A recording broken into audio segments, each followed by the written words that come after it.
sambil ditap-tap kencangkan tap-tap layar, saudaraku. Lanjut.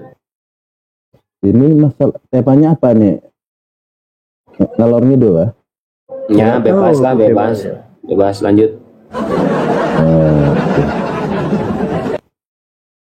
Boleh saya tahu di Kristen kan ada yang mengenal ini, Bang?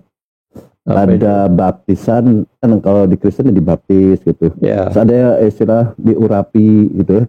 Apa itu? Apa perbedaannya urapan dan baptisan? Urapan itu adalah pekerjaan Tuhan, ya, mengutus seseorang, ya, menjadi juru bicara. Apakah itu nabi, apakah itu rasul, apakah itu Mesias, ya. Jadi mereka yang diurapi, maksudnya Tuhan mengutus dia untuk khusus melayani dia bagi manusia yang berdosa, ya. Coba diulang lagi, urapan itu gimana maksudnya? Urapan itu semacam ritual, ya. Tuhan mengutus seseorang menjadi nabi atau rasul atau Mesias. Oh gitu. Jadi urapan itu untuk orang, ya, bukan untuk Tuhan, kan? Jadi orang itu sebagai ditasbihkan lah, ya, ditobatkan sebagai Tuhan, begitu ya? Itulah, ya. Kalau dulu kan, kalau di perjanjian lama itu dituang air di kepalanya oleh nabi yang lain, urapan itu atas perintah Tuhan, tapi ya. Kalau di gereja ada nggak ritual pengurapan nih, Bang? Itu bukan urapan istilahnya, itu tahbisan istilahnya, tahbis jadi pendeta itu. Urapan itu dari Tuhan itu. Dan sudah nggak ada, itu biasanya untuk nabi, untuk Mesias, raja itu di urapan, sama imam, ya, biasanya begitu. Jabatan-jabatan yang khusus, ya. Jadi itu adalah pendeta itu ditahbiskan namanya, bukan diurapi. Oke, jadi urapan itu adalah dari Tuhan istilahnya. Jadi yang mengurapi Tuhan, begitu ya? Iya, ya, tapi melalui nabi, ya, nggak langsung. Oke. Nah, ada cerita Yesus diurapi oleh pesundal. Gimana nih? Apakah pesundal itu utusan Tuhan gitu? Yang mana itu? Tadi kan suratnya kok banyak kali ketawanya ini. Ya, jadi urapan itu adalah tasbihan atau utusan Tuhan gitu yang dilakukan oleh nabi-nabi itu, imam-imam besar gitu. Itu adalah tasbihan. Nah, Yesus ini diurapi oleh pesundal. Apakah pesundal itu ayatnya mana itu? Ya, sebentar dulu. Apakah pesundal itu adalah utusan Tuhan untuk mengurapi Yesus, mengurapi Tuhan gitu? Silakan. Enggak ada, ya, enggak bisa. Oke, baik. Enggak ada ayatnya. Oke. Jadi belum tahu, ya. Jadi di sini seperti yang tadi saya ya, bahwa pengurapan dilakukan oleh nabi atau imam-imam besar. Nah, yang lucu, Yesus ini katanya Tuhan, tapi diurapi oleh bukan imam, bukan nabi, dia seorang perempuan. Ayatnya mana? Oh, belum tahu, ya. Oke. Ya, untuk Pak Baal, ya, kalau menghujat saya langsung tendang, ya, pakai data ingat. Jadi betul, ya. Izin sebentar, ya. Host, ada masalah dengan audio saya, Host? Nggak ada kan? Aman, lanjut, bagus. Oke. Di sini, ini kan. Oh, sebagai data sebentar, ya. Jadi ini Islam tidak menafsir, ya. Jadi urapan ini adalah melambangkan karya Roh Kudus dalam menguduskan. Ya, boleh dibilang begitu. Oke. Kemudian ini versi Bible, karena di Islam tidak mengenal apa itu pengurapan itu, ya. Kita hanya membaca aja. Kemudian di sini seperti yang disampaikan, betul, yang mengurapi itu para nabi, para imam-imam besar gitu, ya. Ya, itu di perjanjian lama biasanya begitu, ya. Nah, ini ceritanya seperti ini, ya. Contohnya di depan. Bang Apolget bisa dengar saya, bisa lihat. Beginilah, ya. Tidak pernah pengurapan dilakukan oleh perempuan karena bentuknya itu adalah zina. Ya kan? Nantinya itu apalagi bukan suami atau istri. Nah, seperti ini. Nah, kemudian memang betul di perjanjian lama dikatakan itu prosesinya adalah seperti di Imamat 8:12, kemudian dituangkannya sedikit dari minyak urapan itu ke atas kepala Harun dan diurapinya dia untuk menguduskannya. Berarti betul medianya minyak yang diurapi adalah kepala, kan begitu. Tujuannya untuk menguduskannya. Nah, ceritanya nih, Yesus ini dikuduskan oleh perempuan di Markus 14 nomor 3 nomor 9 ini datanya. Silahkan. Mana dia? Sebentar aku baca ya. Markus.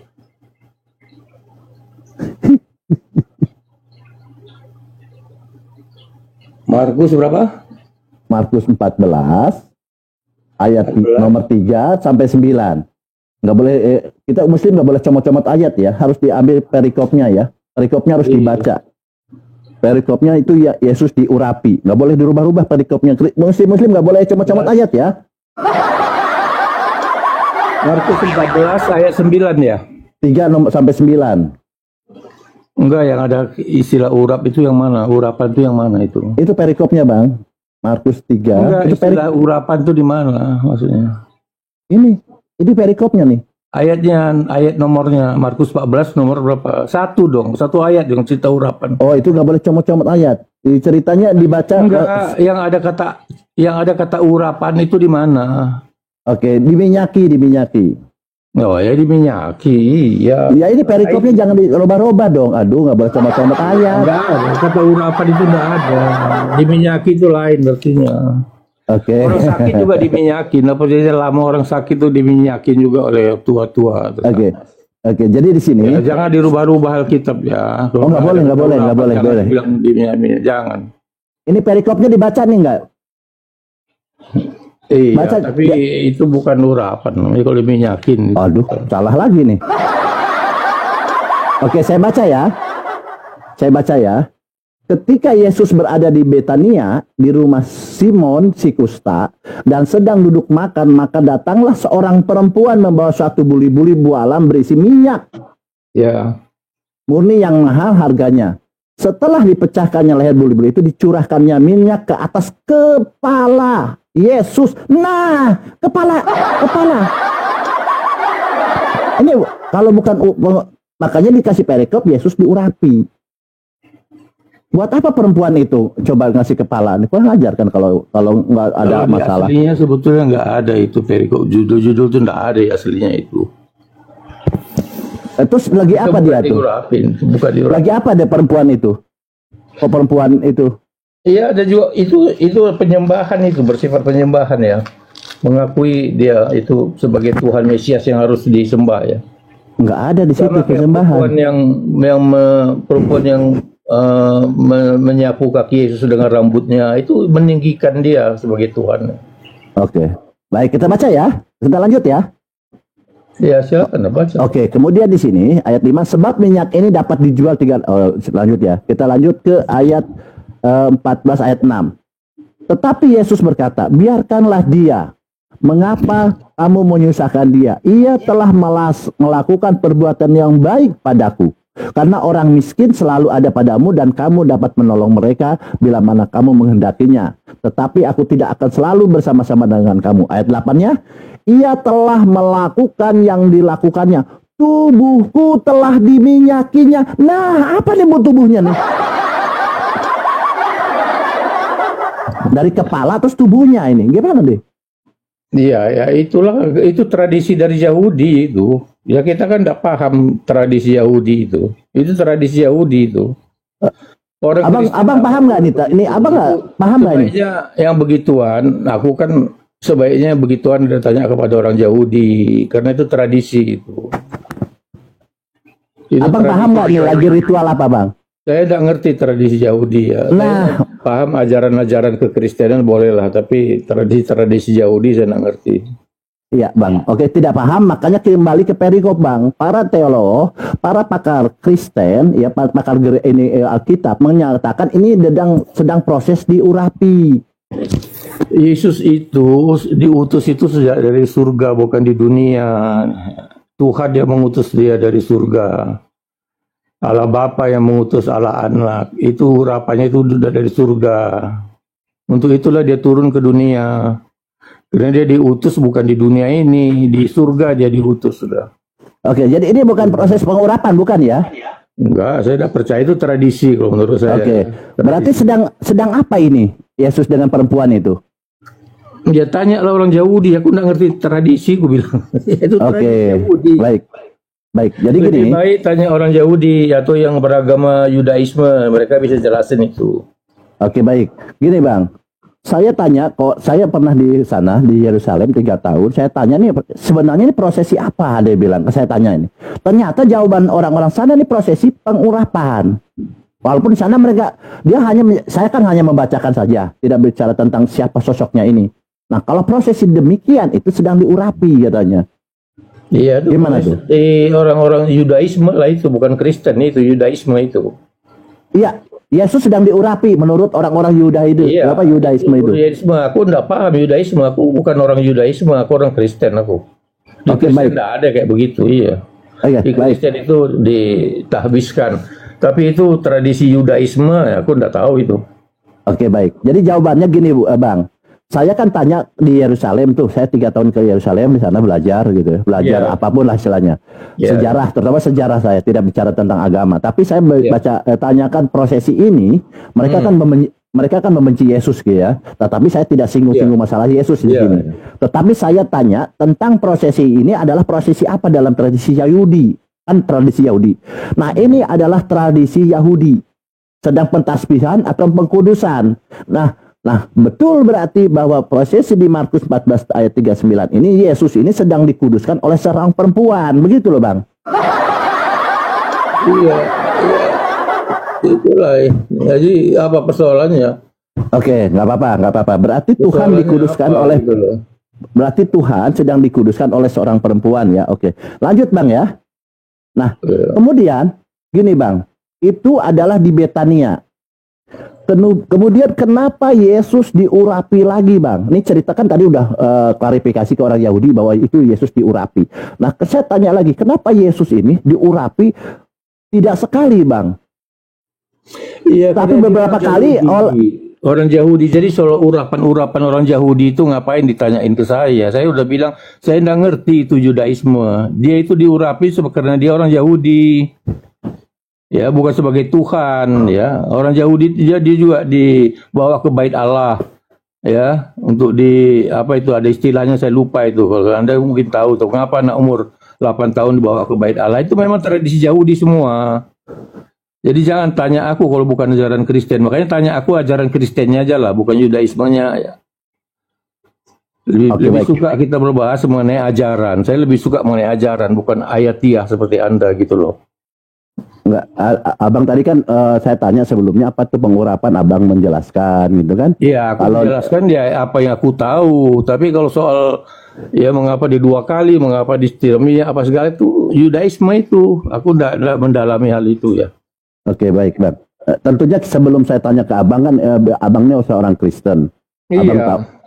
Abang mampu menjelaskan tadi gitu. Nah, saya juga sebagai orang akademi, saya yang belajar ilmu ini ya, terlepas dari doktrin Islam atau Kristen, saya terlepas dari itu, saya belajar ilmu. Ternyata kalau pentasbihan atau pengurapan itu hanya berlaku satu kali Bang. Itu dilakukan oleh imam besar atau para nabi. Itu pentasbihan atau penobatan atau pengkudusan.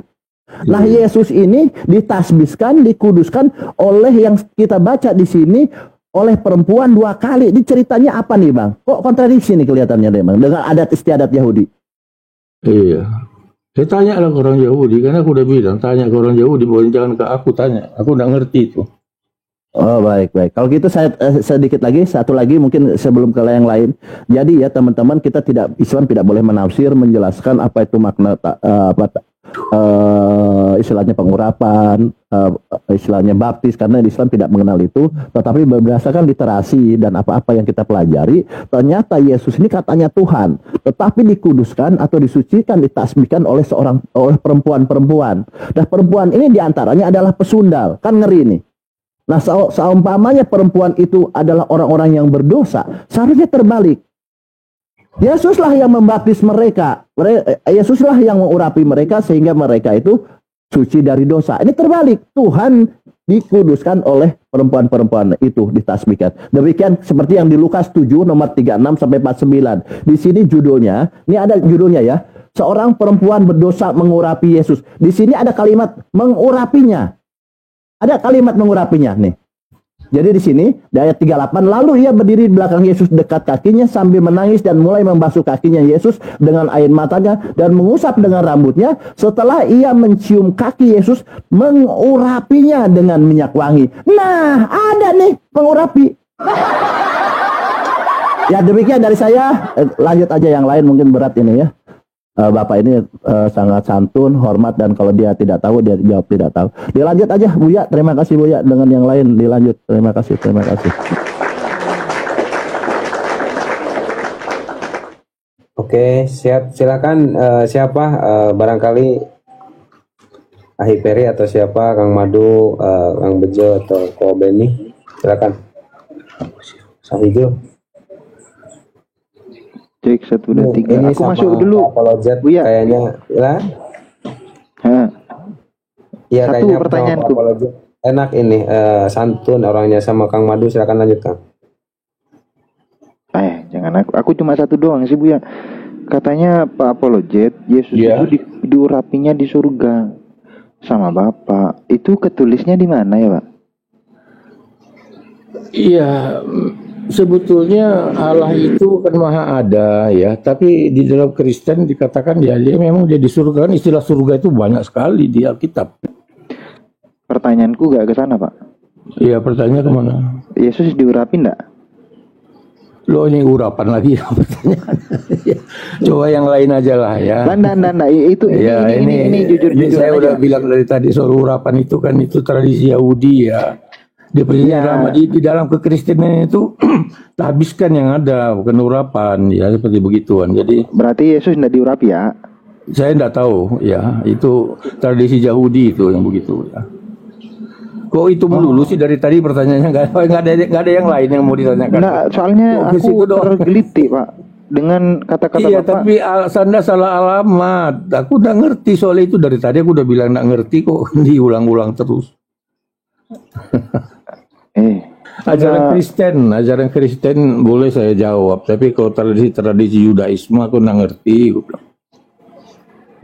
Kita itu kan sekarang pakai Injil ya, pakai Injil kita sekarang ini ya, tidak pakai sistem-sistem keimaman dari Yahudi ya, ritual-ritual Yahudi itu kita nggak pakai lagi.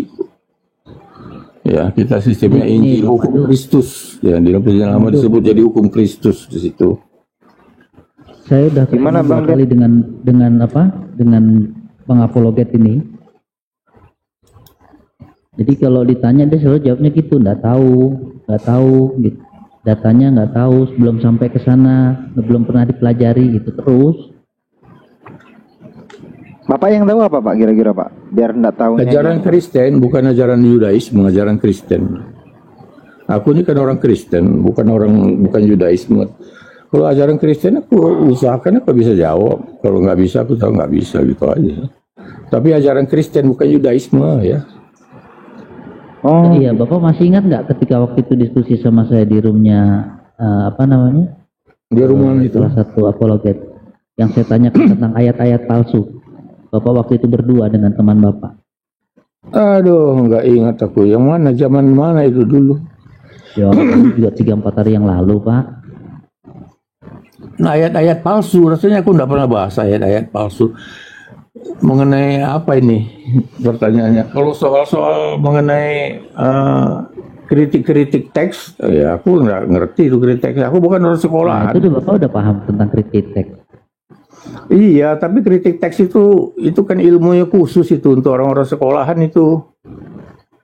Ya kan Bapak sekolah sama. Enggak, aku bukan pendeta, bukan sekolah agama. Aku ini akuntan aku ini. Sekolahku sekolah akuntan, ekonomi, bukan sekolah. Bapak sekolah akuntan. Bukan teologi, Satu tambah bukan. satu tambah Aku bukan satu sama orang. dengan satu itu bukan gimana, Pak? Akuntan Bagaimana? Gimana, Pak? Gimana? Bapak seorang akuntan berarti jago hitung-hitung dong, betul nggak? Ya terus?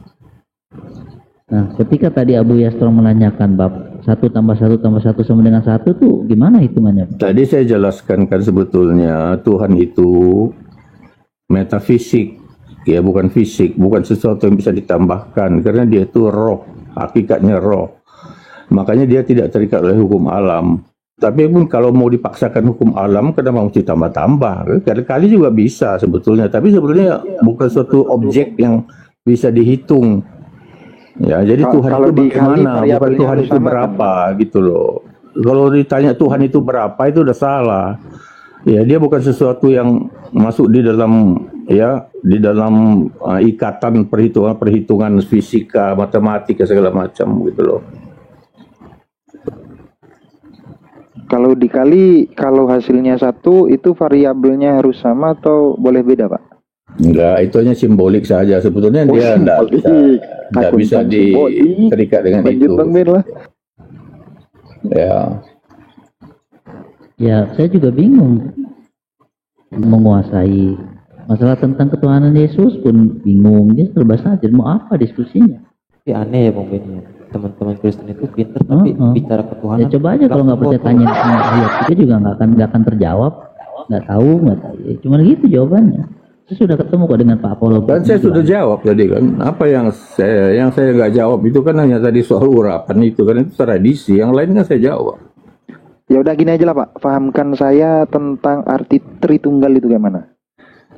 Tritunggal itu ada 3 pribadi yang berbeda ya di dalam satu hakikat, yaitu roh. Itu yang dipercaya oleh Protestan. 3 jadi 1 atau 1 jadi 3? Tidak ada menjadi ya. Kata Tuhan menjadi itu salah karena dia tidak pernah tidak ada. Nyatanya jadi tuh, Pak. Enggak, Anda pakai kata menjadi itu enggak ada, enggak bisa saya jawab karena Tuhan itu bukan proses menjadi. Dia sudah ada kalau secara kekal. Sebelum semua ada dia sudah ada. Sejak kapan Tritunggal ada, Pak? Secara kekal sebelum ciptaan ada dia sudah ada. Sejak kapan Tritunggal ada? Ajar sejak kekal lah. Mana? Ya kan Allah itu kekal. Budaism sampai detik ini tuh, Pak. Itu nggak ada Tritunggalan, Pak. Ya terserah kepada Anda. Kita percaya itu Tritunggal. Semua orang Kristen 2,5 miliar di dunia ini percaya ada. Dapat dari mana? Ya dari kitab suci, Pak. Bapak jangan klaim gitu, Pak. Jangan klaim gitu. Nanti saya tunjukkan datanya, Bapak nggak menyangka lagi. Anda boleh tanyakan orang Katolik, Anda boleh tanyakan orang Ortodoks, Anda boleh tanyakan orang Protestan yang sejati ya.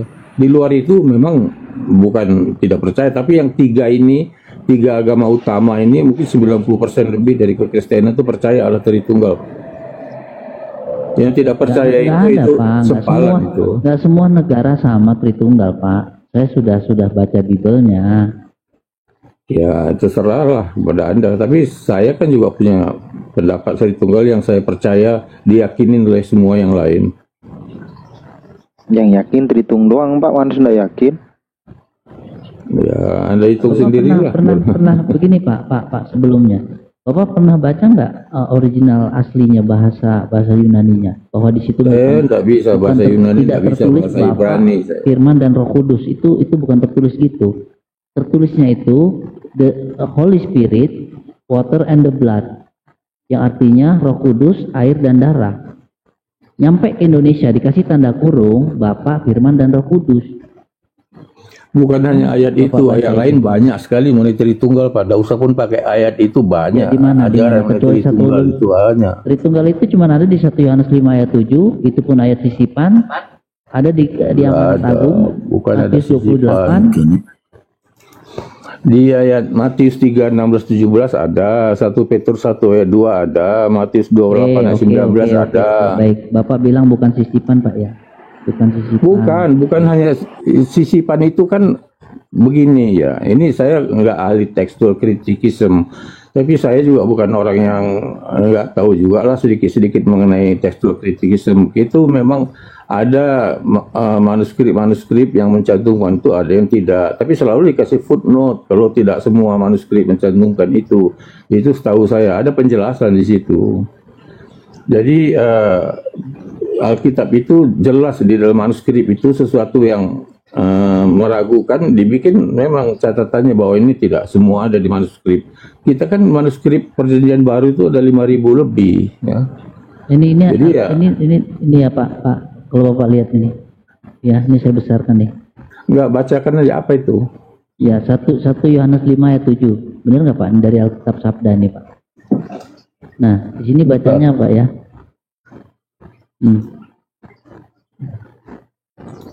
Ini 1 Yohanes 5 ayat 7. Betul Pak ya? 1 Yohanes 5 ayat Ajaran 7. Tritunggal. Ya. Di sini apa Pak footnote-nya?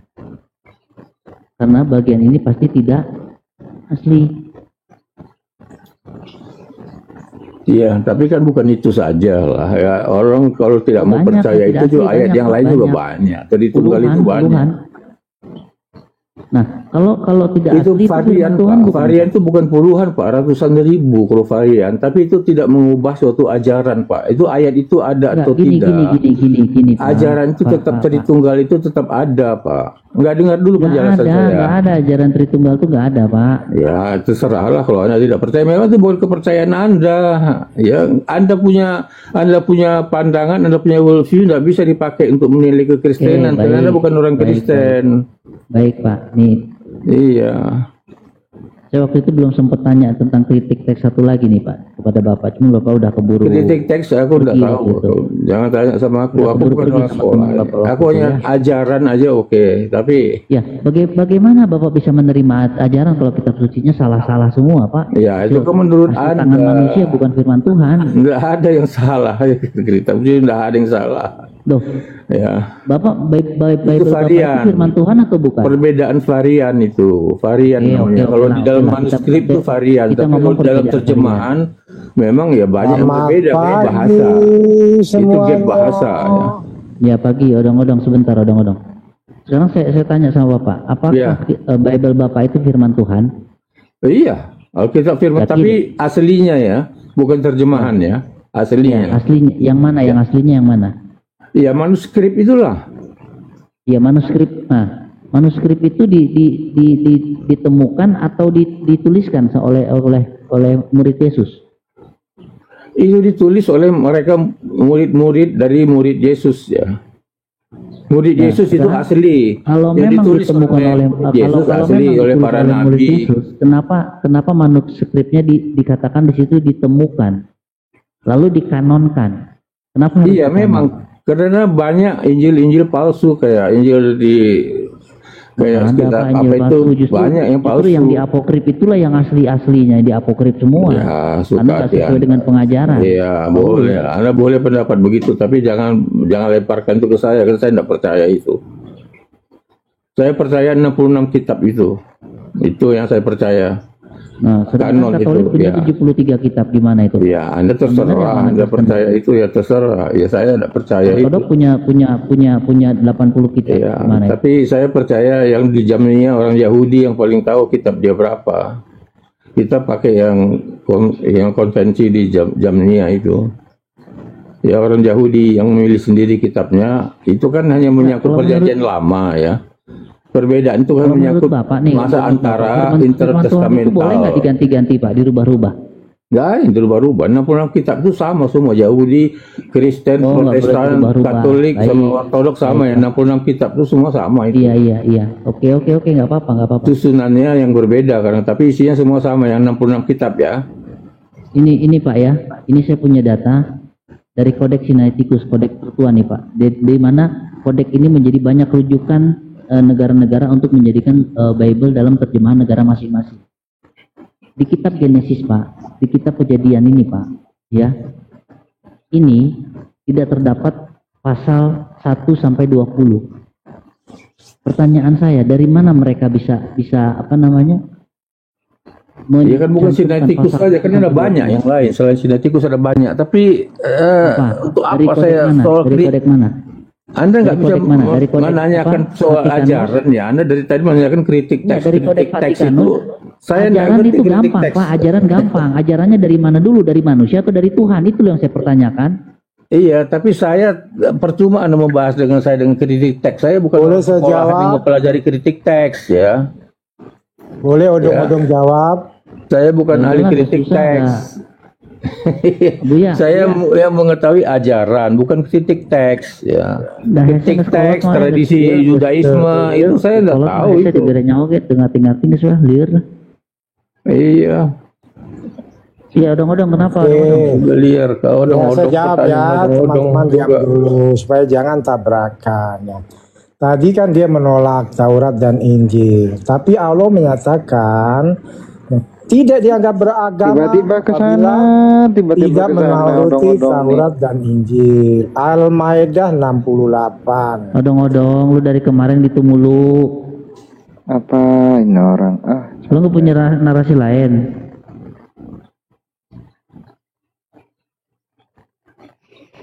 Ya, gini Pak lah, sebaiknya Bapak nggak usah masuk ke ranah diskusi Pak. Kalau Bapak tidak bisa memahami apa itu kritik. Oh ya udah, nggak apa-apa. Aja Jadi modal imani aja Bapak nggak usah masuk ke diskusi. kalau tak ada yang mau nanya nggak apa-apa, kan aku ini. Ya karena pertanyaan kami semua Bapak jawabannya cuma gitu. Aku begini, aku begitu, suka ini, suka itu gitu. Ya udah sudahlah. Iya. Ya untuk apa aku saja. menjawab apa yang aku tidak tahu? Tadi urapan juga abang nggak tahu. Iya, karena itu bukan agama Kristen punya itu. Oh jadi Yesus tidak mengajari urapan. Sekarang ini apa Bang Baal, urapan tadi adanya Tadi di soal IPL, Tritunggal aku jawab, cuma tidak ada masalah. Karena itu ajaran Kristen. Aku belum selesai. Bang Madu, urapan itu adanya di PB apa di PL? PB. Di PB. PB lah. PB tradisi Yahudi, mana ada PB tradisi Iya, Yahudi? PB lah. Ada. Yesus diurapi di perjanjian baru di Lukas itu. Yang namanya PB itu udah nggak ada, nggak sangkut pautnya dengan Yahudi. Oh ada, ritual Yahudi masih ada di sinagog Ya di PB udahlah, itu ya udah, ritual ya. Yahudi Ah, itu ya bukan Kristen itu. Iya, Terus kalau baptisan gimana baptisan? Itu baptisan Kristen. Ajaran. Kenapa Yesus Tuhan dibaptis? Coba Tuhan dibaptis nih. Karena itu baptisan Yahudi. Loh, pasti Yesus baptisan Yahudi. Orang Gimana Yahudi sih? juga dibaptis. Iya kan ada kan itu Iya. baptis itu. Gini orang loh, Yahudi itu, dia Bang bukan Apologet. orang Kristen. Makna baptisan itu apa sih? Di hukum Taurat ya itu tanda Makna- keselamatan, tanda orang percaya. Jadi adalah pertobatan atau tanda keselamatan itu adalah bentuknya pembaptisan.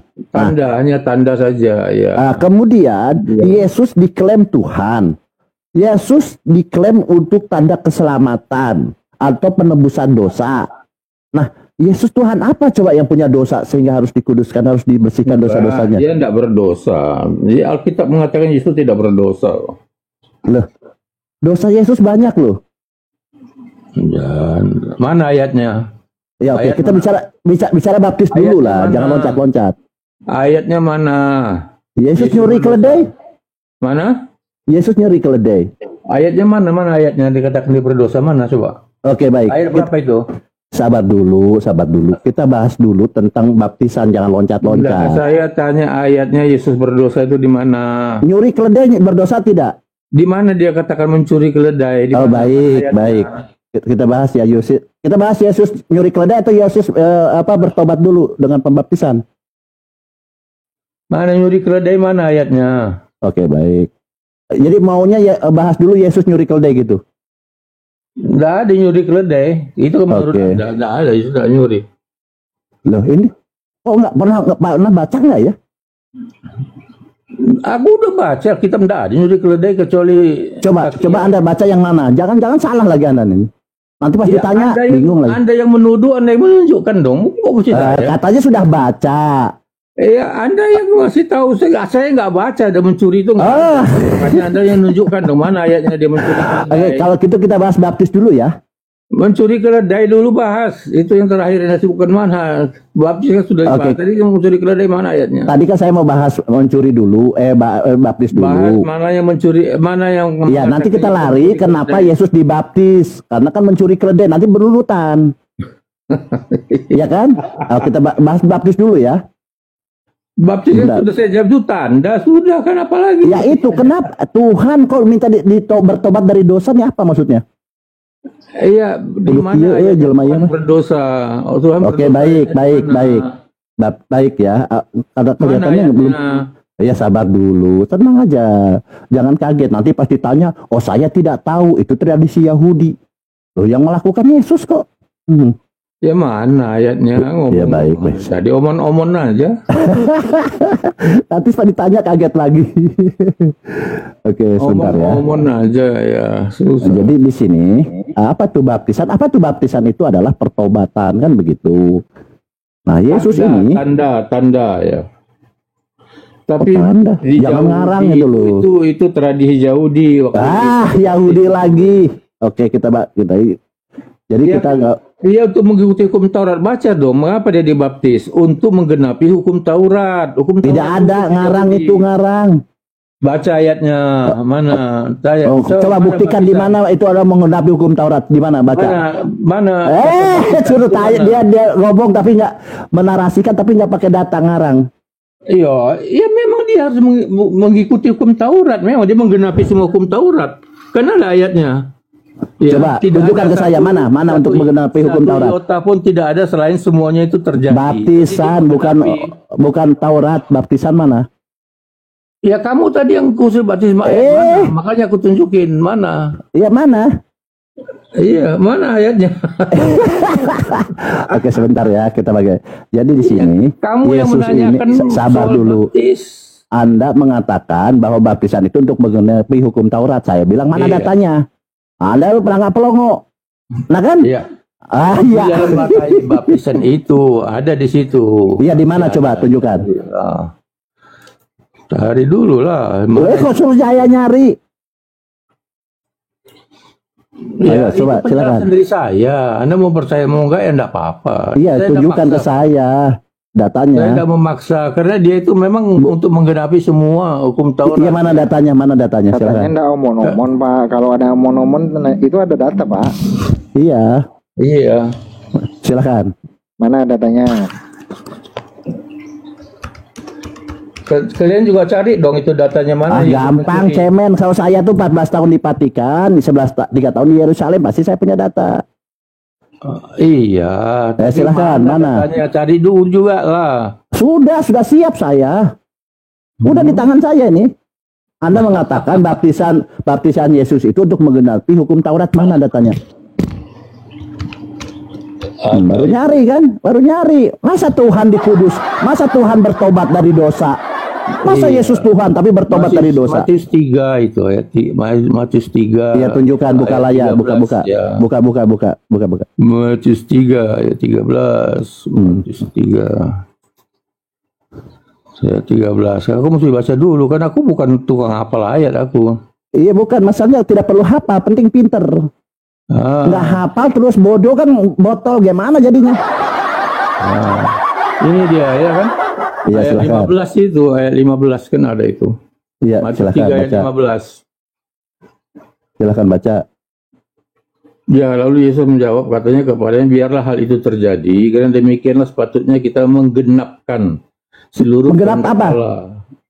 Menggenap Dan apa itu? Yohanes pun menurutinya. Itu pada waktu di Mana Tauratnya nggak ada? Saya udah baca nggak ada Tauratnya di situ. Ditambah-tambah. Jadi yang digenapkan ini apa? Kalau bukan hukum Taurat. Apa yang Oke, digenapkan? kalau gitu saya ajari boleh? Ya, nggak perlu saya diajarin. Belum tentu Enggak, ajaran Anda Anda cocok dengan saya. Enggak, begini. Itu Masalahnya menggenapkan Anda itu sudah apa di sini? Anda sudah menambah-nambah menggenapi hukum Taurat. Padahal di sini tidak ada kalimat hukum Taurat, menggenapi hukum Taurat. Jadi apa yang digenapkan kalau bukan hukum Taurat? Nah, pertanyaan bagus. Nanti saya jawab ya. Begitu. Nah, saya ajari ya. Gini baptisan. Jangan ngajarin. Aku tak mau diajarin. Loh, Anda salah kok. Saya benar kan nggak mau. itu menurut Anda salah. Menurut saya enggak. Jangan Gimana sih? diajarin, kasih tahu aja Bang. Kasih tahu aja ya. Kasih tahu, jangan Oke. ngajarin. Anda belum Oke, saya tentu kasih tahu ya. dari saya. Oke, jadi Kasih tahu gini. itu bukan ngajarin. Jadi gini, izin sebentar ya. Aduh, Prabowo udah nelpon ini. Sorry, sebentar lanjut ya. Sebentar ya. Kita baca nih. Jadi gini, saya ajari kalian atau saya ini Enggak. gimana ya? Aku tidak mau dengar kalau pengajaran. Enggak. Jadi apa nih bagusnya? Ya kasih tahu aja apa yang Anda tahu. Oh, saya kasih tahu ya. Saya kasih tahu ya teman-teman Kristen yang di bawah maupun yang di atas. Saya tidak perlu yang di atas, tapi yang perlu yang di bawah yang menonton 1,4K ini. Yesus diklaim Tuhan. Tetapi Yesus ini adalah orang yang bertobat. Loh, Tuhan kok bertobat? Dia berdosa. Nah, di mana datanya? Kita pakai nih tentang pembaptisan. Di sini Matius 3 kita bahas tentang baptisan dulu, jangan ngarang ya. Baptisan itu apa dan apa maknanya, tujuannya apa? Kan gini. Matius 3 ayat 16. Yohanes Pembaptis. Perikopnya diambil. Jangan comot-comot ayat ya, kebiasaan. Pada waktu itu tampillah Yohanes Pembaptis di padang gurun Yudea dan memberitakan, bertobatlah Sebab kerajaan surga sudah dekat. Pembaptisan ini apa dia bilang? Bertobat. Bertobat dari apa ya? Ini kok diajak bertobat? Tentu tuh selalu berkorelasi bertobat itu dengan dosa. Oke, kita lihat di Markus 1:4 dikatakan, demikianlah di ayat berikutnya, demikianlah Yohanes Pembaptis tampil di padang gurun dan menyerukan, bertobatlah dan berilah dirimu dibaptis dan Allah akan mengampuni dosamu. Nah, artinya apa? Yohanes Pembaptis itu menyerukan pertobatan tentang dari dosa.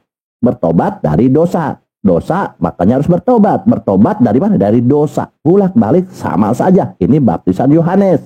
Ya. Kemudian kita lihat di Markus di ayat berikutnya, pada waktu itu datanglah Yesus, nih ada Yesus nih, dari Nazaret di tanah Galilea. Ia dibaptis di sungai Yordan oleh siapa? Yohanes. Baptisan Yohanes yang dikatakan oleh tadi di Markus di ayat sebelumnya, yaitu bertobat dari dosa. Allah akan mengampuni dosamu. Yesus mendengar seruan itu, makanya Yesus datang. Yesus dari Nazaret ke tanah Galilea. Dan ia dibaptis di sungai Yordan. Ketika sebelum dibaptis, di ayat Matius 36-nya, lalu sambil mengaku dosanya, mereka yang dibaptis kan bukan Yesus saja, banyak itu. Karena diseru semua. Mereka dibaptis oleh Yohanes di sungai Yordan. Mengaku dosanya. Nah, Siapa mengaku dosa? Nah, aku tanya. Oke, udah giliran aku ya. Oke, silahkan. Jadi baptisan Yohanes adalah pertobatan dari dosa dan Yesus mengaku berdosa. Oke? Ya. Saya baca sekarang 2 Korintus 5 ayat 21. Ia tidak berbuat dosa dan tipu daya tidak ada dalam mulutnya. Di Ibrani 4 ayat 15. Dalam segala hal sama dengan kita, ia telah dicobai, hanya tidak berbuat dosa. Ya.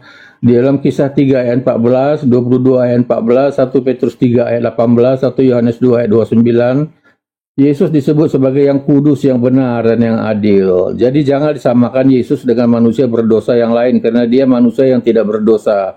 Dia dibaptis karena untuk menggenapkan semua kewajiban di dalam hukum Taurat. Jadi baptisan dia itu bukan baptisan seperti di dalam kekristenan. Ya, baptisan itu baptisan menurut hukum Taurat. Karena Yohanes Pembaptis itu bukan orang Kristen, itu masih penganut agama Yudaisme. Tolong dipahamin itu penjelasannya. Jelas? Sudah? Klaim, Pak. Udah. Itu klaim, nggak apa-apa. Memang gitu. Bukan klaim, ayatnya ada. Dia tidak berdosa. Jadi Anda mengatakan dia berdosa itu udah bertentangan dengan kitab suci. Itu hanya pendapat Anda saja, bukan klaim. Ayatnya saya sudah berikan. Oke, kalau bertentangan itu resiko kalian lah. Kitab-kitab kalian, bukan kitab saya kok. Nggak ada bertentangan. Oke, saya ulangi ya. Di sini ada pengakuan dosa. Ada pengakuan ini. Yesus nggak ada mengaku dosa. Di mana sabar dulu lah. Nggak tunjukkan buktinya ayatnya di mana Yesus mengaku dosa. Tunjukkan. Ya ini saya sedang baca. Berapa ayat berapa? Biar aku baca. Makanya dengar dulu lah. Nggak, ayatnya dulu tunjukkan. Ya, nanti saya baca, Anda catat. Ayat berapa itu? Lah ini. Makanya Matius 3 pada saat itu lihat. Mana? Markus sabar dulu.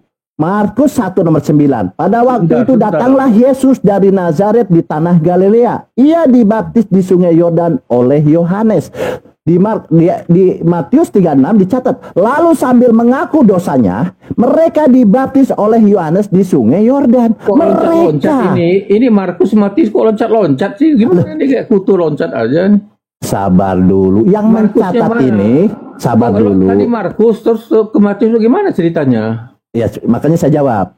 Di sini Matius, saya diam dulu, saya jawab. Markus jadi di sini selesaikan dulu Markus ini. Markus ini di mana? Ya sabar dulu, makanya saya jelaskan di sini. Di sini Matius, Lukas, Markus mencatat tentang pembaptisan. Nah, di Matius saya menemukan di sini lalu sambil mengaku dosanya mereka dibaptis oleh Yohanes di sungai Yordan. Matius berapa? 3 nomor 6. Matius 3 nomor 6. Nah, baru tahu. Ya. Yang datang itu siapa? Yang datang itu penduduk dari Yerusalem, bukan Yesus itu. Ya ini mereka ini udah posisinya di mana ini? Lain, itu bukan Yesus, belakangan dia baru Yesus, itu bukan. Dengar dulu, di posisinya di mana? Anda menyamarakan. Ini sudah di Sungai Yordan ini. Betul. Nah, betul. Penduduk Yerusalem itu. Dengar dulu. Ini posisinya sudah di Sungai Yordan bersama-sama mereka. Betul, banyak. tapi tidak dikatakan Yesus. Anda ini mereka kok. Iya mereka, tapi bukan Yesus. Oke, kita lanjut ya. Daripada tantrum ya. Kita lanjut ya. Yesus di sini. Sendiri. Ya. Sabar dulu. Khusus itu. Sabar Anda dulu. main pukul rata gitu repot pakai kutur. Oke, sabar dulu. Sekarang di Lukas nih ya. Lukas menceritakan. Catat, makanya Anda nih diam aja. Anda lihat ke layar. Mesti ngecek dong Lukas berapa. Ya, Anda lihat ke layar saja. Ini kan buat apa saya besarkan? Saya lihat Lukas berapa itu? Baca di layar, di Lukas 3 nomor 21. Ketika seluruh orang banyak itu telah dibaptis, dan ketika Yesus juga dibaptis, juga ini loh. Jadi bersama-sama. Dan ini kata sambung. Dan ketika Yesus juga dibaptis dan sedang berdoa, terbukalah langit. Jadi mereka ini yang dikatakan tadi, mereka ini siapa? Apakah Yesus di situ ada? Ya, karena di sini ketika seluruh orang banyak itu telah dibaptis dan ketika Yesus juga Yesus juga dibaptis dan sedang berdoa, terbukalah langit. Nah, ini artinya Yesus itu berdosa. Karena di sini lalu sambil mengaku dosanya, mereka dibaptis oleh Yohanes di Sungai Yordan. Nah, Yesus berdosa. Tapi tadi kan sudah saya jawab tadi. Waktu Yesus dikatakan mengapa Tuhan yang membaptis, harusnya saya yang dibaptis oleh Tuhan. Tapi Yesus bilang bukan karena saya berdosa. Sudah mulai ngeles lah. Supaya digenapkan. Kan sudah ada. Oke, baik. Ya, kita ambil poinnya dulu, Bang. Bahwa baptisan Yohanes adalah pembaptisan pertobatan dari dosa. Nah, kita buktikan. Iya, Anda main pukul rata, tapi khusus Yesus ini berdosa atau tidak? Mengatakan bahwa mengapa engkau yang dibaptis? Harusnya saya yang dibaptis olehmu, kata Yohanes. Tapi Yesus bilang tidak. Oke, baik, gampang itu. Nanti saya jelaskan itu. Saya 3 tahun di Yerusalem ya. Kenapa? Omongan Yesus daripada omongan Anda. Yesus mengatakan supaya sabar dulu. Bukan supaya karena saya bertobat berdosa itu tidak ada. Oke, baik. Itu bertentangan dengan ayat yang saya berikan tadi bahwa Yesus tidak berdosa. Oke, baik. Ya, jadi Anda bagus, pertanyaan bagus ya. Pertanyaan bagus kepada saya. Pertanyaan bagus kepada saya. Kenapa Yohanes membaptis Yesus, bukan Yesus membaptis Yohanes? Oke, kita baca ayatnya. Kenapa? Ini bagus nih pertanyaan ini. Saya 3 tahun di Yerusalem, saya paham. Ini juga jadi pertanyaan awalnya. Tetapi setelah saya kaji, pendeta, pastor di sana, saya nggak bisa jawab saya. Ternyata di sini ya, saya baca lengkap ya. Jangan comot-comot ayat. Mana? Ayat berapa? Baca. Sama-sama kita baca. Berapa? Di sinilah. Lukas 3 nomor 26. Berapa? Matius? Oh, ternyata dia belum tahu juga ya. Bukan, saya punya Alkitab. Saya nggak yakin Alkitab Anda, makanya saya mau cek Alkitab saya. Lukas, ini ya Anda baca tadi. Lukas berapa? Ini belum tahu dia ternyata. Kok sulit banget sih? Kasih tahu ini lihat di layar. Saya sudah open cam. Saya taruh di meja. Lukas 3 nomor punggung 2 sampai 6. Oke. Lukas 3 nomor punggung 2 sampai 6. Oke, saya baca ya. Lukas. Di sini, kenapa Yohanes yang membaptis Yesus? Karena Yohanes orang kudus, dipenuhi Roh Kudus sejak dalam kandungan Elisabet. Oke, kalau Yesus tidak dipenuhi, tapi ada Roh Kudus, jadi lebih banyak kan Yohanes. Kan Yohanes bukan peminum, Yesus suka minum, mabok itu kan. Kalau Yohanes tidak. Kan di sini. Ngomong kosong itu. Mana buktinya Yesus mabok?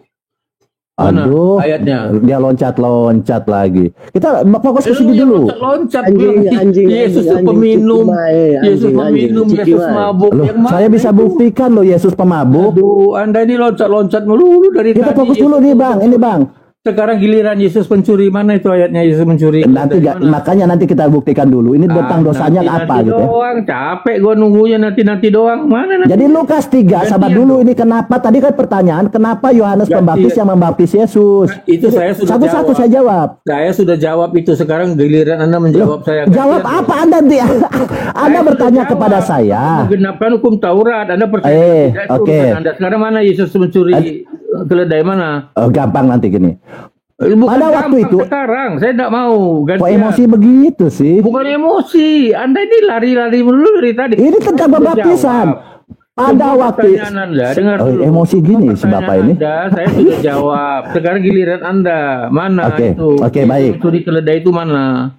Nanti saya jawab, Yesus mencuri keledai, Yesus pemabuk, saya jawab. Gantian. Saya bertanggung jawab dengan argumen ini karena datanya demikian. Iya, saya sudah jawab. Anda mau percaya mau tidak terserah. Sekarang saya tanya Anda mana bukti? Anda salah, masalahnya tidak menjawab. Iya, salah menurut Anda, saya tidak persoalan. Gua nggak mikirin salah atau tidak. Tapi mana itu? Oke, saya baca dulu inilah baptisan, jangan loncat-loncat. Oke, sini ya. Pada waktu itu Hanas dan Kayapas menjadi imam besar. Datanglah firman Allah kepada siapa? Firman Allah kepada siapa? Yohanes. Oke. Kenapa Yohanes membaptis Yesus? Karena ada firman Allah kepada Yohanes anak Zakaria itu di padang gurun. Ada firman Allah. Bukan hanya penggenapan, tetapi ada firman Allah kepada Yohanes, karena Yohanes mendapat firman Allah untuk membaptis di sungai Yordan, termasuk Yesus harus dibaptis. Makanya ayat berikutnya, maka datanglah Yohanes ke seluruh daerah Yordan dan menyerukan apa? Menyerukan firman Tuhan apa? Firman Allah, bertobatlah dan berilah dirimu dibaptis, karena Allah akan mengampuni dosamu. Jadi firman Allah ini disampaikan oleh Yohanes. Apa firman Allah kepada Yohanes? Yaitu bertobat dari dosa. Makanya Yesus pada saat itu diskusi dengan Yohanes. Yohanes bilang, karena Yohanes juga tahu saling menghargai kepada Yesus. Yesus menghargai kepada Yohanes. Makanya Yohanes bilang, aku tidak pantas membaptis kepadamu. Nah, Yesus menjawab, ini untuk menggenapi firman Allah. Dia bilang begitu. Di sini apa? Sorry, kita lanjut ya. Firmannya itu, ya, ia tidak berbuat dosa dan tidak ada dosa. Sudah kan? Sudah terjawab tadi kan? Sudah terjawab ya? Makanya saya sudah jawab untuk apa kalian jawab lagi nih? Dengan yang lain. Oke, jadi baptisan terjawab teman-teman yang dua K di atas, ya 2 K di bawah. Terus dari tadi, memang kita berbeda pendapat. Ada menganggap dia berdosa, saya tidak selesai urusan itu. Udah selesai. Oke, kita lanjut. Dosa itu suka urusan Anda, tapi saya tidak percaya. Saya mengatakan dia tidak berbuat dosa. Aduh, dia bantah firman Tuhan ini, firman Tuhan loh ini. Tunjukkan mana ayatnya Yesus mencuri keledai mana, jangan kabur. Oke. Jangan cari alasan kabur. Nggak gampang gitu nanti ini. Oke, kita lanjut ya. Ya, lanjut mana dia? Jadi firman Tuhan kepada Yohanes adalah bertobat dari dosa. Ini mana firman Tuhan loh. Yesus mencuri keledai. Yuk sekarang sudah mulai. Oke. Mana ayatnya? Apakah Baal anggur asam? Sabar dulu, jangan emosi. Apakah Baal anggur asam, betulkah baptisan Yohanes itu pertobatan dari dosa? Ya jangan tanya Baal lah. Yesus dibaptis itu menurut firman Tuhan itu adalah pembaptisan dari dosa. Oke, sekarang kita lanjut. Mana ayat Yesus mencuri keledai itu mana? Sabar dulu, nih ya. Yesus berdosa itu mana ayatnya? Nanti gampang, saya punya filenya dosa. Ini ya. Sebentar, kita coba. Ya. Coba ya dosa Yesus. Sebentar, kita buka dosa-dosa Yesus. Banyak ini dosa Yesus. Sebentar ya. Mana dosanya? Sebentar. Dosa. Ini dosa-dosa Yesus. Wah, banyak ini. Ayat berapa? Sudah banyak. Mencuri keledai dari mana? Ya ada di sini. Nanti kita Yesus masuk neraka ada juga, nanti kita pakai data ya. Mencuri keledai mana? Ya ada di sini. Yesus mencuri keledai ada. Oke ya. Yesus nipu juga ada ya. Mencuri keledai mana? Aduh, capek kali dengan Anda ini lah. Oke, kita lanjut ya. Aku berdiskusi dengan Anda udah. Kita langsung ke tentang baptisan ya. Tentang baptisan. Udah yang lain aja. Kisah para rasul. Lalu kata Paulus, ini satu lagi. Lalu kata Paulus, Nggak mau saya dengan Anda nih. Bertele-tele dari tadi. dia lari. Kabur aja. Saya udah siapkan. Ini dosa-dosa Yesus banyak ini loh. Udah ngomong-ngomong aja. Malas saya. Ini dosa-dosa Yesus sudah saya siapkan. Banyak ini. Jangan takut, saya sudah siapkan ya. Ngomong aja malas. Dosa-dosa Yesus banyak. Jadi gini, di sini apakah baptisan Yohanes ini tentang pertobatan dan dosa? Iya, Nah, di sini. Dari mana Om? Aduh, Nah, kabur di sini aja. kata Paulus ya, Aduh. kita baca sedikit ya. Mana mencuri keledai itu? Lalu Ayatnya. kata Paulus kepada mereka. Mana ayatnya? Yesus mencuri keledai. Kata Paulus, kalau begitu, Izin Pak Apologet, ini Bang, bentar Pak Bang Klen Muslim apa Kristen Bang? Silakan dibuka mute-nya Bang. Kristen. Oke Kristen, Bang Apologet. Bro, kalau nggak mau menanggapi, Anda lebih baik diam. Nanti sama Bang Klen aja yang mau menanggapi. Simak dulu baik-baik ya Bang Klen. Nanti kalau ingin disanggah setelah selesai bernarasi Pak Baal. Lanjut Pak Baal. Teman-teman jangan lupa tap-tap tentara Romawi kepanasan. Tap-tap lagi. jadi gini ya, saya tidak sedang menafsirkan, memframing, menjelaskan ataupun menghujat tentang kitab kalian. Karena ini adalah kitab suci yang kalian imani. Hanya membaca. Apakah baptisan Yohanes ini? Pembaptisan Yohanes adalah pertobatan dari dosa. Itu firman Tuhan kepada Yohanes. Tadi saya sudah bacakan di sini. Apa isi firman Tuhan ini? Yaitu firman Allah kepada Yohanes. Yaitu bertobatlah dan berilah dirimu dibaptis dan Allah akan mengampuni dosamu. Inilah firman Tuhan dari Allah kepada Yohanes. Makanya ada diskusi, dialog antara Yesus dengan Yohanes. Yohanes bilang, kalianlah yang membaptis. Yesuslah yang membaptis. Tapi Yesus bilang, tidak. Engkaulah yang membaptis untuk menggenapi firman Tuhan. Bukan menggenapi hukum Taurat. Menggenapi firman Tuhan. Nah inilah firman ini yang harus digenapi.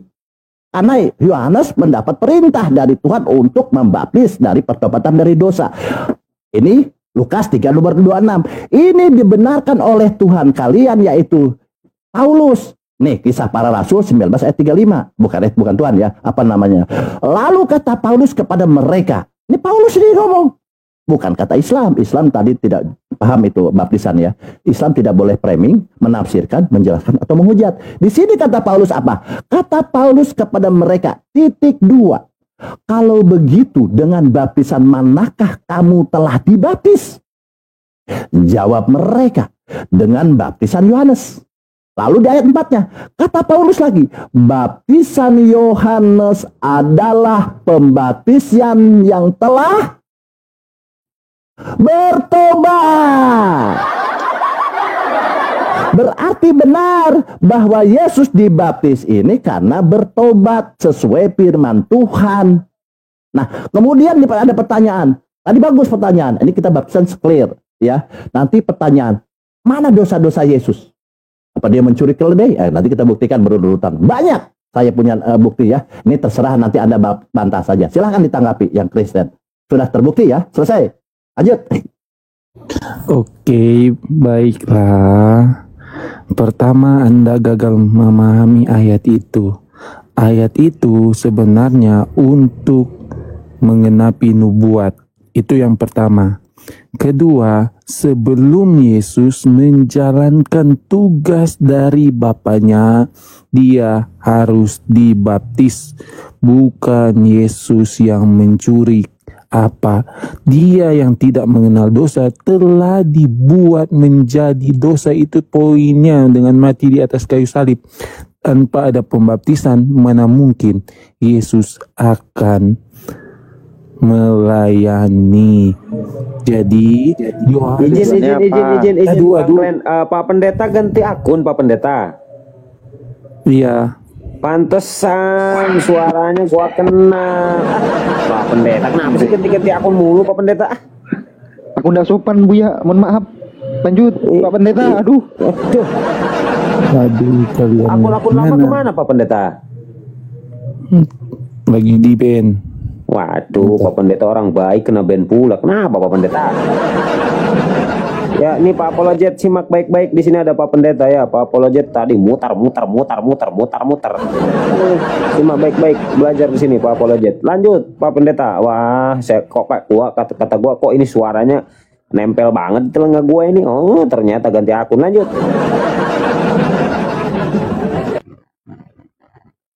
Pak Pendeta lanjut, dibuka mute-nya Pak Pendeta. Teman-teman, tap ini ada pendeta ini. Jangan sampai jemaat-jemaat di bawah ini tersesat Pak Pendeta. Ayo Pak Pendeta. Bahaya nanti perpuluhan menipis. Lanjut. Ya udah dulu, itu dulu. Oke, baik ya. Tapi kelihatannya sudah tidak bisa menanggapi ya. Cuman malah menambah argumen saya bahwa Yesus ini menjadi kutuk dan terkutuk di tiang salib. Oh, tambah ngeri itu. Nanti kita lanjut ya. Kita lanjut sekarang. Yesus ini bertobat dari dosa sesuai firman Tuhan kepada Yohanes, ya kan? Oke. Kemudian kita lanjut. Apa itu dosa-dosa Yesus? Ya kan di sini dikatakan, kita pakai izin ya. Jadi apa dosa-dosa Yesus? Kita tidak boleh menzat ya. Islam tidak boleh menafsir, ini luar biasa Islamnya ya. Di sini di Markus 15:12 dikatakan, demikianlah genap nas Alkitab yang berbunyi, ia akan terhitung di antara orang-orang durhaka. Nih, siapa ini? Iya, lihat. Iya, ini huruf besar loh ini. Iya, Yesus akan terhitung di antara orang-orang durhaka. Oke, kita durhaka pasti jelas neraka, kan begitu. Nah, kita harus ada tanda tanya di sini. Saya kasih bold ini, kasih lingkaran. Terhitung ini apa? Jangan-jangan salah Islam, salah menafsir ya, menjelaskan atau salah bernarasi. Kita hitung, terhitungnya apa sih? Ia akan terhitung di antara orang-orang durhaka. Terhitung, apa nih terhitung? Jalannya adalah, karena Bible ini adalah bahasa Indonesia yang digunakan, makanya kita merujuk kepada hukum Kamus Besar Bahasa Indonesia. Itu bisa dipertanggungjawabkan. Apa terhitung? Nah, di Kamus Besar Bahasa Indonesia apa di sini?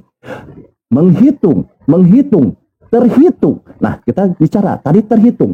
Ia terhitung. Ibrani 4 ayat 15. Dalam segala hal sama diam dulu kita. jemaat, ini ada pendeta ini, hargailah pendeta kamu. Oke, ya. Project kau udah dari tadi, diam dulu. Kalau Anda masih ngeyel, saya turunkan. Bentar, jangan ganggu, nyimak. Kalau nggak mau kena tendang saya, nyimak dulu. Ini ada pendeta, hargai pendeta kamu.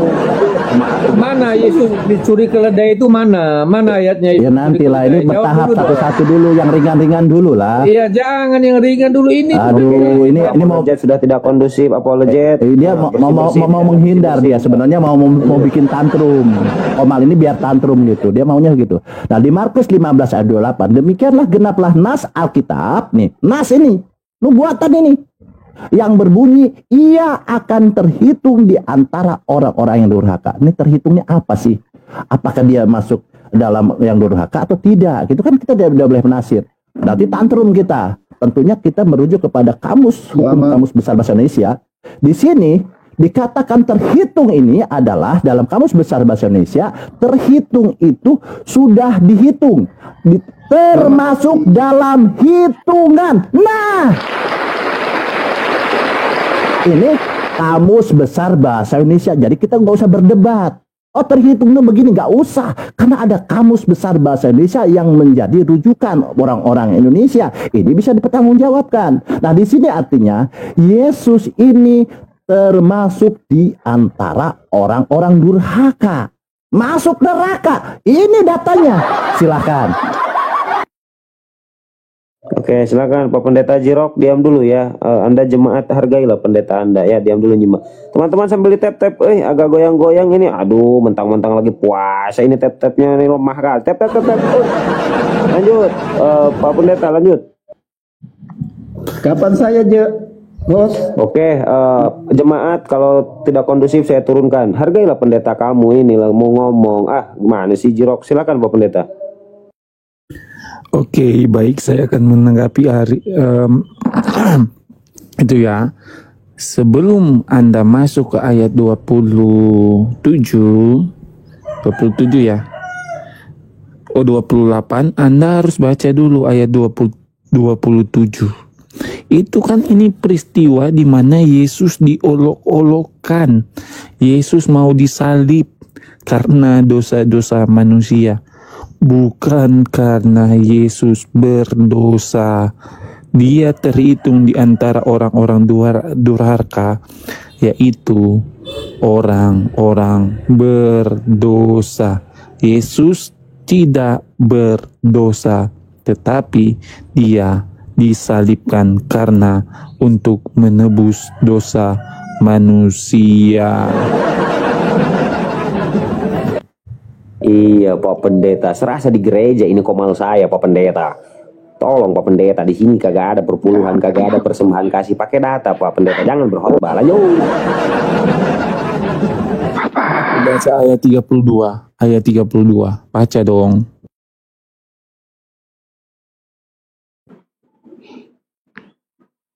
Apa sih Pak? Udah? Bingung aku Pak. Oke ya, sudah ya. Kita lanjut ya. Jadi berdasarkan data, itu Anda mau melari kemana terserah. Tetapi penonton ini 2,2K ini akan paham bahwa termasuk di sini, ia akan terhitung di antara orang-orang durhaka. Karena berapa proses, saya tahu ini proses penyaliban. Saya udah ke sana, ke Yerusalem. Di antaranya kiri dan kanannya orang-orang durhaka. Ya kan? Nah Yesus ini termasuk dalam hitungan orang durhaka ini. Karena kata terhitung ini masuk dalam hitungan. Ini adalah berkata tentang nas Alkitab. Ini bukan kata saya, bukan kata Anggur Sasam. Demikianlah genap nas Alkitab yang berbunyi, ia akan terhitung di antara orang-orang durhaka. Ini terhitung apa saya bilang? Ini terhitung itu jadi kabur buat saya. Tetapi karena ini bahasa Indonesia, terhitung ini adalah terhitung dalam kamus besar Indonesia adalah sudah dihitung atau di sini termasuk dalam hitungan. Jadi di sini kalau kalian mengatakan Yesus ini adalah Tuhan, jadi Tuhan kalian ini akan terhitung di antara orang-orang durhaka dan masuk neraka. Kan begitu sederhananya, gampang kan? Nah, kemudian kita lanjut. Kita lanjut dosa-dosa Yesus. Nah, ini masalah Anda tentang Anda bantah nggak masalah. Ini kan iman Anda. Kita hanya membaca secara akademis. Bisa gantian host, ini bukan Bible study host. Kalau tidak diizinkan ya bisa undur kita. Ya sedikit lagi, saya tambah lagi dosa Yesus ya. Nanti baru Anda terserah diskusi dengan minta izin kepada Bang Klen nanti mau minta waktu ya. Sebentar Jirok ya. Demikian nanti di sini kita baca. Di Matius 5 ayat 22. Ini dosa Yesus, kan pertanyaan dosa Yesus nih. Tetapi aku berkata kepadamu, setiap yang marah terhadap saudaranya, ia harus dihukum. Siapa yang berkata kepada saudaranya kafir harus dihadapkan ke mahkamah agama. Dan siapa yang berkata jahil harus diserahkan ke dalam neraka yang menyala-nyala. Oke, yang lain kita paham. Di sini ada jahil. Saya akademis orangnya. Saya netral di sini. Lepaskan saya tentang doktrin apapun, agama apapun. Di sini ke akademis. Siapa yang berkata jahil harus diserahkan ke dalam neraka yang menyala-nyala. Nih, jahil ini apa sih? Padahal di sini penekanannya neraka loh. Yang lain-lain jelas, tapi kok ini ada kalimat yang jahil nih. Seolah-olah ada yang disembunyikan sama LAI. Ini apa nih jahil? Kita cek. Tentunya kita bahas tentang ke Kamus Besar Bahasa Indonesia. Ya, di Kamus Besar Bahasa Indonesia kita cek di sini jahil. Jahil. Bukan jahil ya. Beda jahil dengan jahil. Jahil kita KBBI. Kita Kamus Besar Bahasa Indonesia. Nah, jahil dalam Kamus Besar Bahasa Indonesia, jahil itu artinya Kamus Besar Bahasa Indonesia adalah bodoh, tidak tahu agama. Ya, tidak tahu tentang agama. Sini jahil. Oh, jahil itu adalah bodoh. Nah, di sini artinya siapa yang berkata bodoh harus diserahkan ke dalam neraka yang menyala-nyala. Kenapa CLAI itu seolah-olah menyembunyikan sesuatu gitu? Saya kan orang kritis. Ya, ternyata Bang, di sini jawabannya di sini. Di Lukas 24:25 Yesus berkata, lalu Yesus berkata kepada mereka, "Hei kamu orang bodoh, betapa lambannya hatimu." Loh, Yesus masuk neraka lagi, saya bilang nih. Pelanggaran ini Yesus. Karena Yesus di sini berdosa. Karena apa? Dia mengatakan bahwa yang berkata bodoh adalah masuk neraka. Artinya berdosa, masuk neraka. Nah, Yesus sendiri berdosa melakukan perkataan bodoh kepada orang lain. Artinya Yesus lagi-lagi Tuhan kalian masuk neraka. Demikian, silakan ditanggapi. Anda loncat sana, loncat sini, loncat dari rumah, tidak memahami teks Matius 5 itu secara utuh. Matius 5 itu mau berbicara tentang Yesus dengan hukum Taurat. Anda gagal memahami. Di sini ceritanya Yesus mau menaikkan standar hukum Taurat. Dah, karena saya tidak bisa buka kamera nih. Ngomong apa sih Pak? Kristen mau menanggapi lagi yang lain, silakan. Iya itu udah jelas loh ya. Aku mau memperjelas dulu nih posisi Bapak ini, Pak Pendeta ini mau jelasin yang di bawah Bang Baal gitu loh. Bang Baal menjelaskan bahwasanya Yesus sendiri ngomong kalau dilarang untuk bilang bodoh nggak boleh gitu loh Pak. Tapi Bapak seolah-olah mengiyakan membolehkan perkataan bodoh itu, gimana Pak? Pak, Kenapa? aku nggak denger. La quwata illa billah. Aku boleh digedein nggak Pak? Buya, tolong digedein dikit. Nah, Udah. siap. Jazakallah akhi. Iya. Nah, Bapak kan orang berilmu toh. Ini pakai huruf merah. Kalau huruf merah ini siapa yang ngomong, Mbak? Mbak Glenn. Pak Glenn. Apa itu ayat berapa tadi? Matius 5:22.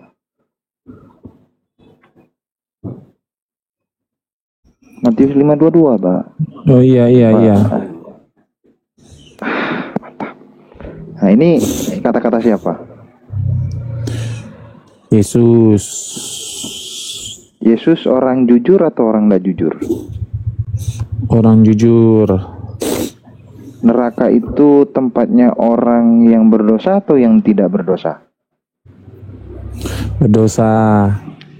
Berarti di sini kan diserahkan ke dalam neraka yang menyala-nyala kan gitu.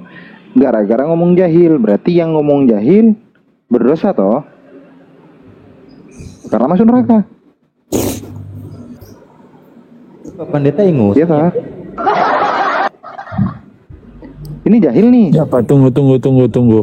Ini tunggu sebelum pahami ini Yesus ini dengan siapa dulu? Berbicara kepada siapa? Sama orang-orang, Pak. Pengumuman nih. Orang-orang siapa? Orang-orang siapa? Bluetooth connected. Bentar, aku cari. Kamu telah mendengar firman yang difirmankan kepada nenek moyang kita. Banyak ini, Pak. Kepada siapa dulu? Izin Ustaz, Pak Pendeta jangan nangis. Masa nggak nangis sih gitu ya? Ya, jangan nangis, Pak. Jangan. Santai, Pak. Kepada siapa? Sama murid-muridnya kayaknya ini, Pak. Karena aku berkata kepadamu, sesungguhnya selama belum lenyap langit dan bumi ini, satu iota pun satu titik pun tidak akan ditiadakan dari hukum Taurat. Gitu, Pak. Iya, ini sama murid-muridnya ini, Pak. Ngomongnya, Pak.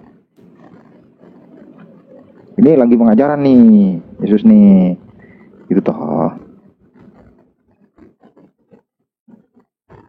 Ya toh. Masa Yesus ngomong sendiri, ngasih hukum sendiri, diingkari sendiri sih, Pak?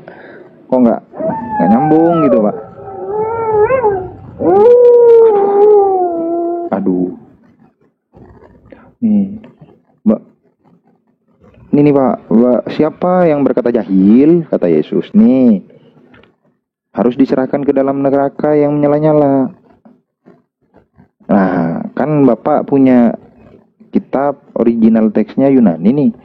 Aku cari tahu nih, jahil. Jahil itu original teksnya number strongnya 3474. Belakang 4 Pak ya, 374 ya, 3474. Kita klik di sini. Moros. Apa artinya moros? Probably. Nih Pak, artinya Pak. BODOH. Nih. Moros 3474 BODOH. Bentar. Sinyalku jelek ya? Mohon maaf. Nih.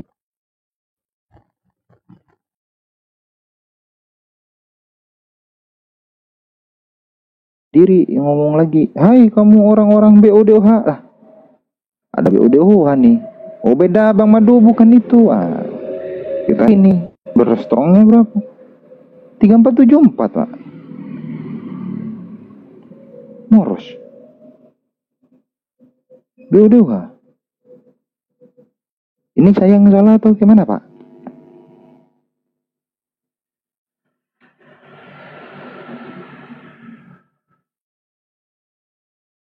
Pak, jangan hening Pak.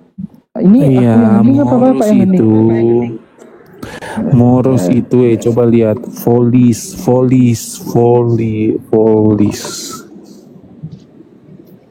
Bukan polis, fulis mungkin. Ya, folis. Sama artinya. Coba cari foolish itu apa? Membodohi. Tolol. Ya tapi bahasa bakunya kan dari situ dulu, BODOH. Sama Pak. Iya. Bahasa awalnya. Kan gini kata Yesus nih, barang siapa yang ngomong moros masuk neraka. Ngomong sendiri Yesus. Ini Yesus keceplosan atau kecepatan atau gimana Pak? Coba lah.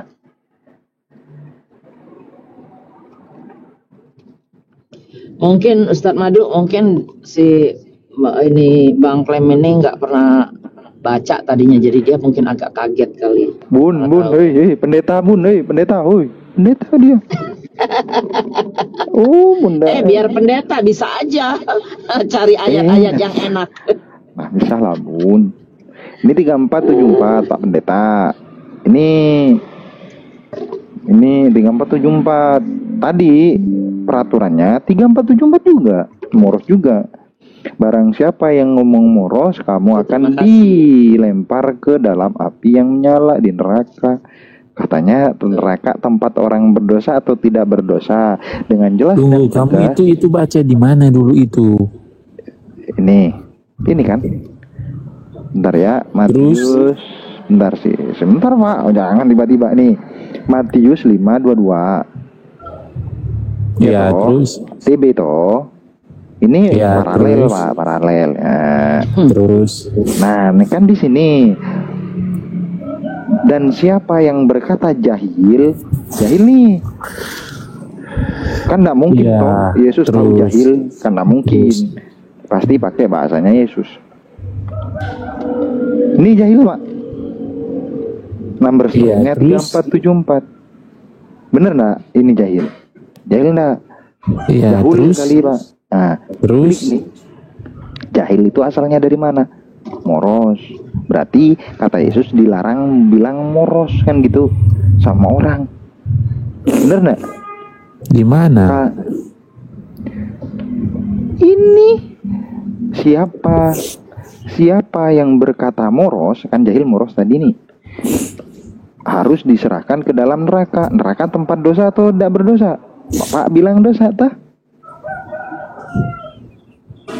Ayo, jangan sampai Bapak itu amnesia dini. Kau tahu nggak? Kau tahu ini konteks ini berbicara tentang apa dulu? Tentang hukuman orang yang ngomong ini.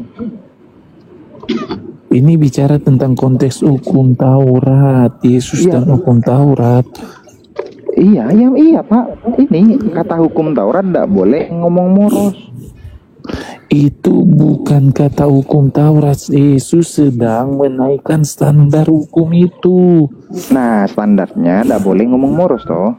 Kalau Standarnya itu Yesus naikkan. Iya, makanya kalau ngomong moros ini akan diserahkan ke dalam neraka. Nah, itulah untuk orang-orang Yahudi. Yesus bukan orang Yahudi. Iya, hukum Taurat itu untuk orang Yahudi. Yesus enggak apa-apa gitu. Katanya Yesus jujur, Pak. Pak, Yesus. udah ya, saya sibuk ini di usaha, makasih ya Pak. Bentar saya naik. Bentar saya naik lagi. Mungkin udah yang mana. Tidak nangis deh, Ustadz Madu nggak kasihan. Aku harus nunggu apa harus enggak nunggu, Pak? Gimana sih? Pak Ben. Ya, dia lagi sakit itu, lagi pilek. Lah. Nggak, ntar naik lagi katanya. Sebentar aja turun. Aduh. Ustadz Madu, Ya. tapi kalau Naik. Coba Puasa bikin pendeta nangis dosa nggak sih? Gimana? Kalau puasa apa? Puasa bikin Nangis. pendeta nangis itu dosa nggak sih? Ya ajak agak puasa. Buka dulu. Korintus berapa? Ada ayatnya kali. Ampun deh. Kau ayo lu. Bang Ferry, sebelum Bang pendeta Maal, naik aku jelasin. itu dong. Bang Ferry, iklan dulu sebelum pendeta naik, iklan dulu. Sebelum pendetanya udah pada tidur, Bunda. Bunda gede. Iklan sama Iwan Villa, iklan. Oh iya. Nah gitu. Nah ya buat teman-teman ini silakan tolong di follow nih Bunda Mila. Beliau ini adalah Kita bagi-bagi donat ya. selalu pensupport teman-teman apologis kita nih. Silakan teman-teman bantu follow Bunda Mila. Kita kuis lah hari ini kalau sempet ya, kalau pada nggak tidur.